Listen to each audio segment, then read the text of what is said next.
Okay, so this is an example of a personal narrative. Again, I'm going to start off with some vocabulary that I put in this story to help you understand it better. So, Door County is a place in Wisconsin. If you look at Wisconsin and you think of Wisconsin kind of like the shape of a hand. Oh, this backwards camera. Okay, so here to you, Wisconsin looks like this. I don't know. Anyway, Wisconsin kind of looks like a hand, and we are right here. And then as you travel a little bit northeast, there's a peninsula, and that peninsula is called Door County. And it's known for having a lot of cherry trees and cherry products, cherry pie, cherry jam, cherry wine, cherry production. Rural means it's a country setting. It's not in a city. Here, a wise owl. So, at least in American culture, owls have the reputation for being wise. Um, this is a Greek philosopher, Socrates, is how we pronounce his name in American English. He's credited with being one of the founders of Western philosophy. Breath freshener is something that we use when maybe we don't have good breath. And so we spray it into our breath, a taste of mint. Sahara is the world's largest desert in North Africa. Going steady means to be in a romantic relationship, to go out with someone. Mullet was a hairstyle that was popular in the 1980s or 90s, and it was short on the side but long in the back.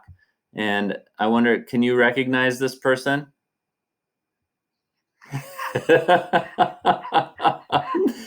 So listen, I wasn't bald when I wasn't bald when I was 14 or 15. That Oh, thank you. Thank you. Eugene, you get extra credit points today. Yeah, so I used to have a mullet. Actually, it was my mom's favorite hairstyle. um, what's that, Diego? Yeah, kind of. That is not a compliment, though. Okay, blacktop is a kind of asphalt or cement. So in a lot of schoolyards, we see asphalt, a kind of concrete topping. This is how we pronounce this name in American English. We say Don Quixote. I know it's pronounced differently in Spanish, but he's a figure in literature who's known to be romantic or good with women.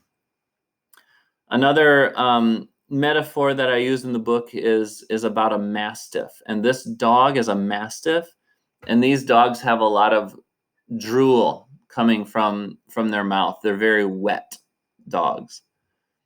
And then here, seconds, if we say, I want a second helping or a second serving, it's common to use the term seconds when we talk about getting more food. Okay, so you're eating and you want more food, you want seconds. Are you ready for the story? All right. So you can see I set this up when I wrote my essay, just like I want you to put your name, your class, your teacher, the assignment, and then your title. Okay.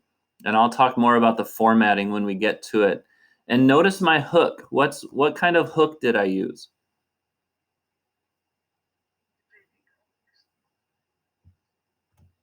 Remember we talk about hooks. You can have an anecdote, you can have a quote, you can have a question, an amazing fact, or do you remember the other kind of hook?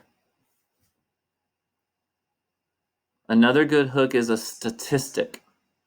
Okay, some surprising number. So this is a personal narrative story about my first kiss. Okay, just forewarning, if you're going to be embarrassed, I'm so sorry.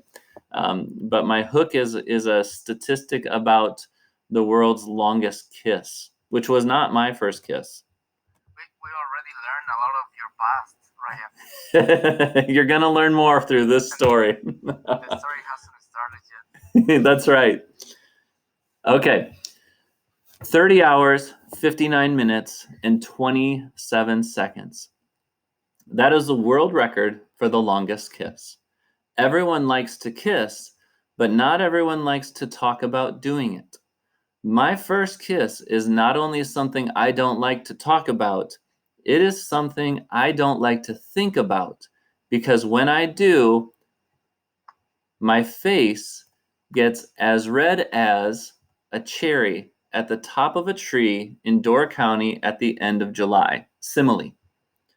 I can only hope Stacy Harmson doesn't remember it as clearly as I do. It was 1987 in Goose Lake, Iowa, a small rural town where I went to school. I was in 7th grade and Stacy was in 8th. Our rural school setting, in our rural school setting, there weren't many opportunities for socializing. So when a school dance showed up on the schedule, everyone got excited. And for those of us who had a girlfriend, our excitement was like a kid in a candy store with a credit card he found on the street. Another simile. But excitement wasn't the only emotion I felt. I was also nervous and a little scared because I had never kissed a girl before, except my mom, but that didn't count. So, where does a 13-year-old go when he needs advice? To his 15-year-old cousin, of course. When I asked my cousin Eric what I should do to prepare for my first kiss, he answered without hesitation. He was a wise old owl. He was Socrates. Metaphors. In preparation, he said to make sure I had some breath freshener and to squirt it in my mouth before I thought we were going to kiss. Additionally, he advised me to practice kissing on my pillow. Here's my direct speech. Okay, I thought, that's easy. I can do that. So far, so good. Eric really knew what to do. I was sure glad I went to him for his sage advice.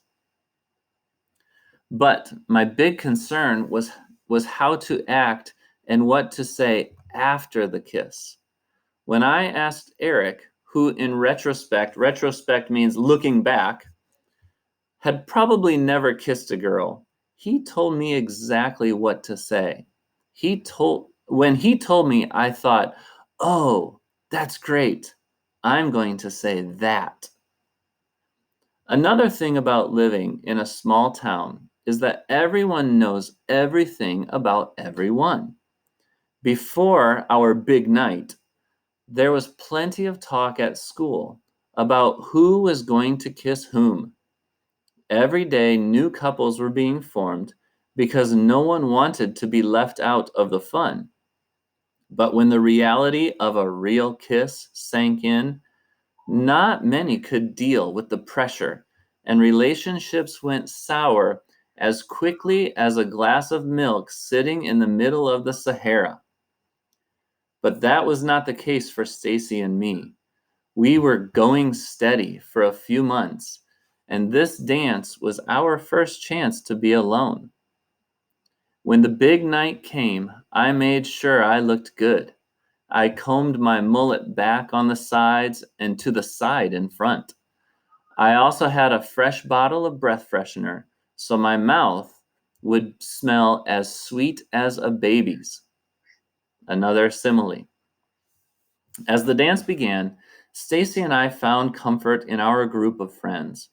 But after a few slow songs spinning in endless circles, we both felt it was time. So with Jim Sturbins and Shayla Picorni, both 8th graders, Stacy and I went outside. We did this even though there was a sign posted saying, "You may not re-enter if you leave." That was fine with us. We had plans. Slowly, we walked out behind our little old red school building, across the blacktop basketball court, and found a place protected from the autumn night's breeze. Notice I'm trying to create an image in your mind, okay? Now, this was both Stacy's and my first kiss, but Jim and Shayla were pros. Quicker than rabbits, they were sitting on the ground, kissing in great detail and with great enthusiasm. I was more like a tortoise. Do you know tortoise? A tortoise is a turtle. Rabbits go fast, turtles go slow. The excitement turned into fear, but I had left the dance, and on Monday, everyone would know if I didn't kiss Stacy. I would not be able to show my face in the halls of Northeast Junior High School. So with all the courage I could muster means like all the courage I could have, I could gain, or I could create. With all the courage I could muster, and with the suave and gentleness of Don Quixote, I took Stacy's 2 hands in mine and stood with her under the soft moonlight. We stood still in a dimly lit school play yard, surrounded by the beauty and the serenity of the rolling hills. A soft breeze blew through the ready-to-harvest cornfields of rural Iowa. The dry leaves rustled. So here you have some sound words, okay, what I was hearing. The dry leaves rustled as if cheering me on softly. And then it happened. I leaned in and kissed Stacy. I wish I could report that the kiss was flawless. Flawless means perfect. I wish I could write that it was a picture-perfect kiss that would make Brad Pitt look like an amateur. But that is not what happened.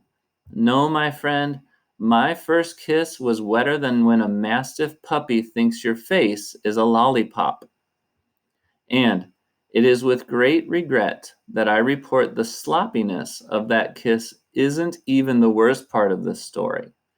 No, one can dry off after a wet kiss. But what I said afterwards cannot be taken back. It haunts me to this day. Going on the advice of my clever cousin Eric, when Stacy and I pulled away and looked into each other's eyes on this magical, timeless night, the words that came out of my mouth after I put my tongue back in were, "Seconds, anyone? Someone wake me up and tell me this is a dream and not a nightmare. Did I really say that?" We need to be careful with the words we speak.